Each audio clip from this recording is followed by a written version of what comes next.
Edu, eu lamento muito, mas é uma situação já prevista, né? Quando a Ponte precisa do seu banco de reservas, ela sucumbe, ela não tem como manter um nível pelo menos razoável. A grande verdade é que depois de um primeiro tempo até equilibrado, no segundo tempo o Eduardo Batista fez três mexidas, tirou um zagueiro, acrescentou um atacante, colocou outro meio-campista.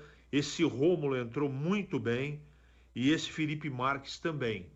Então você veja, ele entrou com um time titular que é forte, colocou dois jogadores dos três que ele mexeu no intervalo e o time foi lá para cima. No segundo tempo, a Ponte também cansou, não é? Depois do primeiro gol, teve sérios problemas, não é? Aí, quando um pouquinho depois dos 12 minutos, o Brigatti tentou mexer o time e aí o negócio ficou complicado. O nível técnico é outro, os jogadores que entraram não disseram por que entraram, e o Novo Horizontino dominou completamente o segundo tempo. Depois de um primeiro tempo que até a posse de bola foi equilibrada, eu vou só trazer alguns números que foram equilibrados no primeiro tempo. 16 finalizações contra 4 para o Novo Horizontino. 8 escanteios contra 2. Quer ver? Grandes chances, 2. Finalizações, 8 dentro da área. 8 para o Novo Horizontino, 1 da Ponte. E a troca de passes foi equilibrada. Posse de bola também.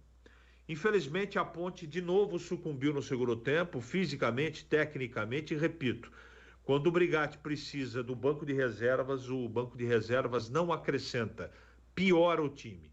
E foi isso que aconteceu no segundo tempo.